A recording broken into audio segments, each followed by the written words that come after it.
ये कॉन्सेप्ट है कि हमें ग्रॉस और नेट कैसे पता चलेगा, नेशनल एंड डोमेस्टिक का कैसे पता चलेगा, और एमपी और एफसी का पता कैसे चलेगा। देखिए, ग्रॉस और नेट की बात करते हैं। जीडीपी में डेप्रिसिएशन लेस कर देंगे तो एनडीपी आ जाएगा। एनडीपी में डेप्रिसिएशन को लेस कर ऐड कर देंगे तो जीडीपी आ जाएगा। जीडीपी में नेशनल और डोमेस्टिक की बात करते हैं। जीडीपी में एनएफआईए ऐड कर देंगे तो जीएनपी आ जाएगा। जीएनपी में एनएफआईए माइनस कर देंगे, लेस कर देंगे तो जीडीपी आ जाएगा। एमपी और एफसी की बात करते हैं।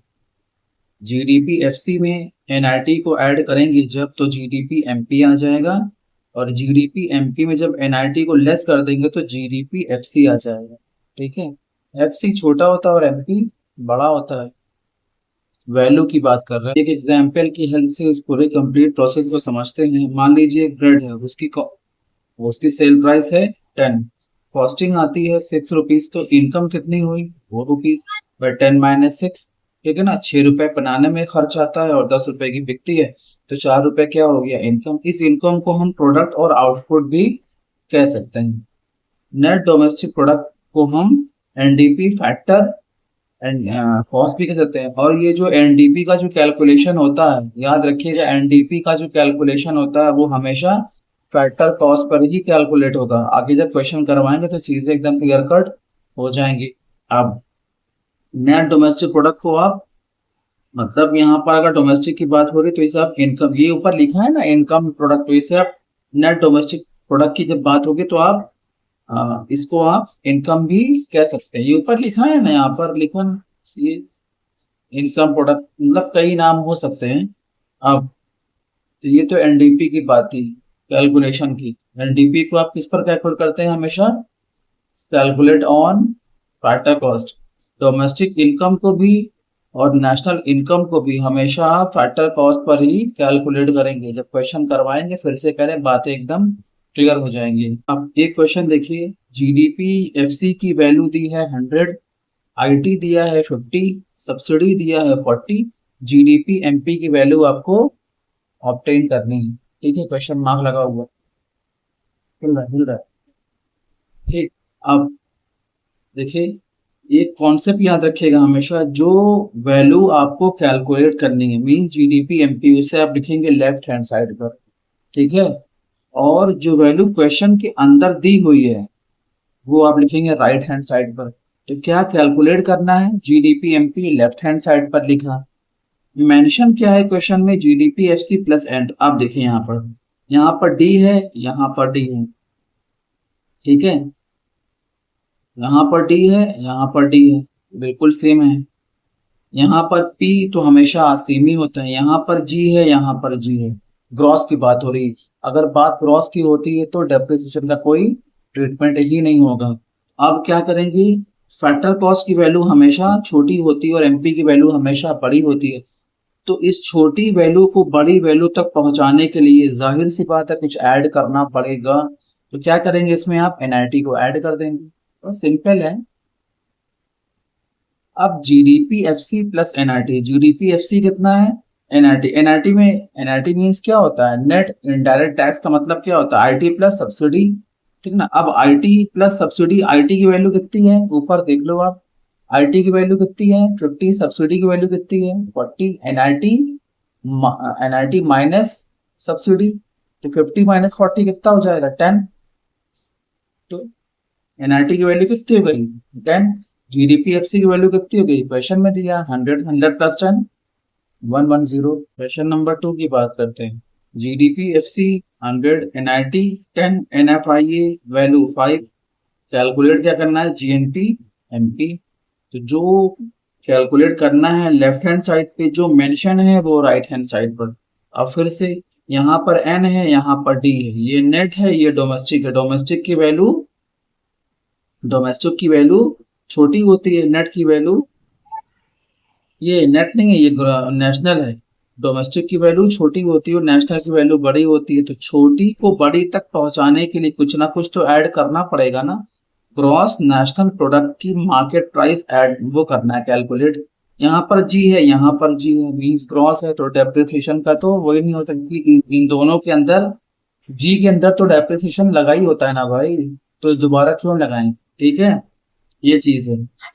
तो जीडीपी में जब एनआईटी ऐड करेंगे और एनएफआईए ऐड करेंगे, जो चीज मेंशन है, 100 एनआईटी 10 एनएफआईए 5, कितना हो जाएगा 115। क्वेश्चन नंबर 3, ये बढ़िया क्वेश्चन है। NDP factor cost 400, depreciation 50, NIT 50, net factor income 2 abroad. अगर फॉर्म होता तो बात अलग होती, यहाँ पे 2 की बात होती, कैलकुलेशन समझाते, वैल्यू है 10, जीएनपी एमपी कैलकुलेट करना है, तो जो कैलकुलेट करना है वो लेफ्ट हैंड साइड पे, जो मेंशन है वो राइट हैंड साइड पर। अब देखिए यहाँ पे लिखा है एन, एन मीन्स नेशनल, यहाँ लिखा है डी, डी मीन्स डोमेस्टिक। तो डोमेस्टिक की वैल्यू छोटी होती है, नेशनल की वैल्यू बड़ी होती है, छोटी को बड़ी तक पहुंचाने के लिए कुछ ना कुछ ऐड करेंगे। क्लियर, यहाँ पर जी है, यहाँ पर एन है, तो अब ट्रीटमेंट होगा, मतलब क्या लगेगा, डेप्रिसिएशन लगेगा। NDPFC plus NIT plus NFIA plus depreciation. ठीक है ना, एक कॉन्सेप्ट मैंने बताया था आपको, net factor income to abroad के बाद जहां कहीं होगी, अगर ये प्लस में दिया होगा तो माइनस कर देंगे, माइनस में दिया होगा तो प्लस कर देंगे, तो अभी ये पॉजिटिव में, इसे हम क्या कर देंगे, नेगेटिव। एनडीपीएफसी एनडीपीएफसी 400, एनआईटी 50, सब क्वेश्चन में दिया हुआ है। ठीक है, और ये यहाँ पर एनएफआईए 10, माइनस प्लस किया ना, डेप्रिसिएशन 50, जब कैलकुलेट करेंगे तो आंसर आपका आएगा 490। मेथड ऑफ नेशनल इनकम, अब देखिए, नेशनल इनकम को कैलकुलेट करने के लिए 3 रूल्स होते हैं। First income method, second expenditure method, and the third one is value added method. First की बात करते हैं, देखिए, एक फर्स्ट इनकम मेथड, जिसे हम फैक्टर इनकम मेथड और डिस्ट्रीब्यूशन ऑफ शेयर मेथड भी बोलते हैं। अब देखिए होता क्या है, इस मेथड के अकॉर्डिंग हम सबसे पहले देश की डोमेस्टिक इनकम या एनडीपीएफसी निकालेंगे। ठीक है, उसके बाद जो भी क्वेश्चन में पूछा होगा वो कैलकुलेट करेंगे by using NFIA NIT depreciation, वो देखना पड़ेगा कहाँ पे क्या अप्लाई होगा। अब देखिए एनडीपीएफसी में अर्निंग विद इन कंट्री, जो भी हम इंडिया की बाउंड्री के अंदर कमाते कमाते उसे हम क्या बोलते हैं, डोमेस्टिक इनकम। डोमेस्टिक, ठीक है ना, ये चीजें, domestic income is sum total of all factor income earn with in domestic boundary. ठीक है, जो भी अपने देश की बाउंड्री के अंदर कमाता, that is called domestic of a country during a period of time, एक पीरियड के तहत। अब यहाँ पर अब देखिए एम्प्लॉय, अब देखिए जो इनकम की बात होती है तो कई तरह की इनकम होती हैं जो लोग यहाँ पर कमाते हैं और जिनके बेस पर हम कैलकुलेट करेंगे। ठीक है, तो यहाँ पर हम फर्स्ट बात करते हैं वो इनकम जो किसी दूसरे के ऑफिस में हम काम करके कमाते हैं। ठीक है ना, अभी कितने तरह की इनकम को कैलकुलेट करते हैं वो समझाते हैं। पहले एम्प्लॉय की बात करते हैं, कॉम्पन, इसे हम क्या बोलते हैं, उस कॉम्पनसेशन ऑफ एम्प्लॉय क्या होता है समझाते हैं। आप जब कभी किसी के यहाँ काम करते हैं तो या तो आपको कैश मिलता है या फिर काइंड के रूप में, कुछ सामान के रूप में मिलता है। ठीक है ना, काइंड क्या होता है समझाते हैं, या तो वेजेस मिलेगा, सैलरी मिलेगी, या तो वेजेस और सैलरी काइंड में मिलेगी। ठीक है, या तो बोनस मिलेगा या तो मेडिकल ट्रीटमेंट मिलेगा। ठीक है, जैसे मैंने कहा मेरा एक दोस्त है, 1 लाख रुपए सैलरी है, 70,000 कैश मिलता है और 30,000 रुपए का गोल्ड मिलता है, अगर वो गोल्ड के शोरूम में काम करता है तो। बात समझ में आ रही है ना, 1 लाख रुपए की सैलरी में 70,000 in cash and 30,000 in kind, मतलब 30,000 रुपए का वो मिल रहा है सोना, अगर वो सोने की दुकान पर काम कर रहा है तो। समझा रहे हैं आपको, सोशल सिक्योरिटी कैश में आती है, मतलब पीएफ प्रोविडेंट फंड भाई, रेंट फ्री हाउस मिल गया, पैसा नहीं मिला लेकिन सामान के तौर पे कुछ मिल गया। कॉम्पनसेशन ऑफ एम्प्लॉयज में क्या चीजें होती, कॉम्पनसेशन को हम इमोल्यूमेंट भी कहते हैं या फिर रेम्यूनरेशन भी बोलते हैं। जब कभी आप जॉब करने जाते हो, जब आपको मिलता है वो क्या बोलते हैं उसे, ज्वाइनिंग लेटर, तो उस पर क्या लिखा होता है, वर्ड रेम्यूनरेशन का। ठीक है, refers to the benefit given to the employee by the employer in return their work, उसके काम के बदले में जो मिलता है, या तो कैश के फॉर्म में या तो काइंड के फॉर्म में। डोमेस्टिक इनकम के अंदर कौन कौन सी इनकम को आप कैलकुलेट करते हैं, मतलब लोग कितने तरह से पैसे कमाते हैं।